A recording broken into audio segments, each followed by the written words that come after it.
بسم الله والحمد لله والصلاة والسلام على سيد الأنبياء والمرسلين وبعد.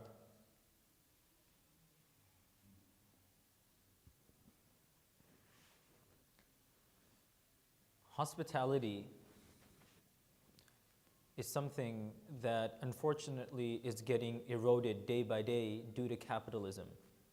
And just to give you one example of this, consider the phenomenon of hotels.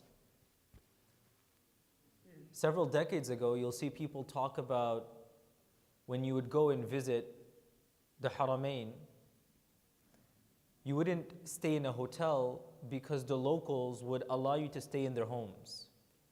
And this is true for many places where you're going somewhere, you reach out to people whom you know, and in fact, even people you have never known in your life, and your accommodations will be sorted for you because the idea of hospitality is well ingrained, well developed in the hearts of every Muslim. This is a very beautiful quality.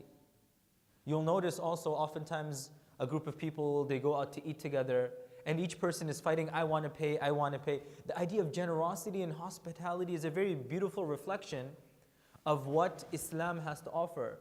But unfortunately, a lot of these notions are being challenged by capitalism. There was a time where I could host people, but no, there's no need to host somebody. They have a hotel, there's an Airbnb. There was a time where I can give somebody a ride. Oh, there's no reason. We have Uber, we have Lyft, we have these other ways. So there's benefit and convenience there, but on the other hand, the opportunities to assist one another is slowly beginning to dwindle away.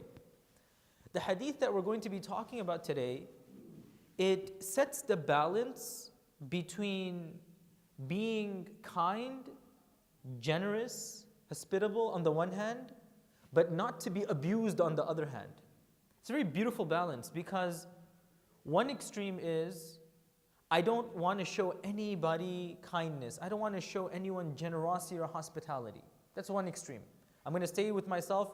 I don't need to show anybody any form of kindness, understanding, compassion. The other extreme is, I want to, stretch out a hand, but I notice that every time I stretch out a hand, I get abused. A lot of people complain that, I have family and I want to help them, but as I help them, I notice they're being abusive. They're taking advantage. They're doing me wrong. So there's a balance. And the hadith that we're doing today it's a basic hadith, but subhanAllah, it teaches us the balance between two extremes. Nabi sallallahu alayhi wa sallam, he says, "Man kana yu'minu billahi wal yawmil akhir, falyukrim jarahu." The first part of the hadith is, if you truly believe in Allah and the final hour, be kind to your neighbor. That's the first part. Be kind to your neighbor. The second part, وَمَنْ كَانَ يُؤْمِنُ بِاللَّهِ وَالْيَوْمِ الْآخِرِ فَلْيُكْرِمْ ضَيْفَهُ جَائِزَتَهُ. And whoever believes in Allah and the Day of Judgment, he should be kind to his guest and give him his right. So the Sahaba, they were curious, Ya Rasulullah, what is the right of a guest? If a guest comes over to my house and is going to stay, what is his right that as a Muslim I have to offer this to him? And at what point can I say, I cannot further go because it's too burdensome on me? Nabi sallallahu alayhi wa sallam, he says, يَوْمٌ وَلَيْلَةٌ وَالضِّيَافَةُ ثَلَاثَةُ أَيَّامٍ فَمَا كَانَ وَرَاءَ ذَلِكَ فَهُوَ صَدَقَةٌ عَلَيْهِ. He says 3 steps. Number 1, without a doubt, he is entitled to stay in your house for a day and a night. 24 hours, if somebody you know and you trust. Obviously, if you don't trust a person or you're scared that, they can do something, they can harm me, then the doors can stay closed. But you trust the person, you know the person, and they're asking you for, ضياف, for some hospitality, يَوْمٌ وَلَيْلَةٌ, 1 day, 1 night, without question. There's no doubt. If my close friend, my brother reaches out to me and says, I'm going to be in town, hotels are very expensive, I want to spend the night. I have no obligations. I have an empty room. I have space. I'm not going anywhere. I trust him. But I think to myself, man, it's going to be inconvenient. They're going to come. Oh, I might want to go out and eat with the family. I have something. Nothing too major. I just, it's going to be inconvenient. I have no right to say that. I have to give that person 1 day and 1 night. Then Nabi SAW says, okay, that's your necessity. وَالضِّيَافَةِ. And then the second step, it's very emphasized. It's highly encouraged. Not only merely encouraged, highly encouraged and emphasized. ثَلَاثَةُ أَيَّامٍ. You give that person 72 hours. Because 1 day, 1 night may not be enough. You give that person 2 more days. They'll stay a second day, they'll stay a third day, and then Nabi SAW says, فَمَا كَانَ وَرَاءَ ذَلِكَ فَهُوَ صَدَقَةٌ. Once 72 hours are over, now you can tell the person, with all due respect, I really appreciated the time we had together, I've done my best, I will kindly have to ask you to leave and move on. But that is only 72 hours. Nabi SAW says, if you still entertain and you give the person a 4th day, a 5th day, a 6th day, every day that you let that person stay with you is like you're giving sadaqah to the poor. SubhanAllah. You know what's so beautiful? In this hadith, Nabi SAW isn't saying, on the 4th day you take his luggages and you throw it out the window. He doesn't say that. He says, on the 4th day that you let him stay, it is sadaqah. So he gives it the positive angle. He says, if you do it, it's sadaqah.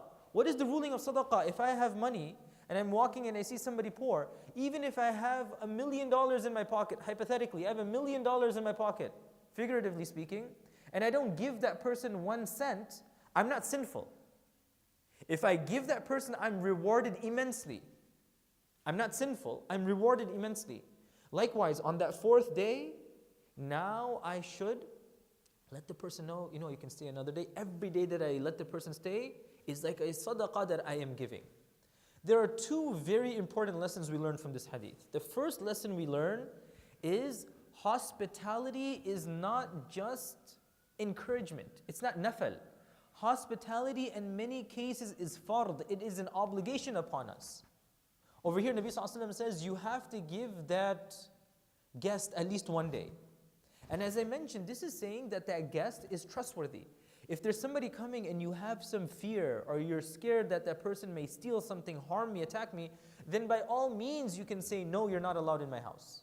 But just simply because it's inconvenient, that does not behoove a Muslim who has an open heart like Nabi SAW, because that was the quality of the Ansar. Think about the Ansar. They were very comfortable in Medina, which was Yathrib at the time.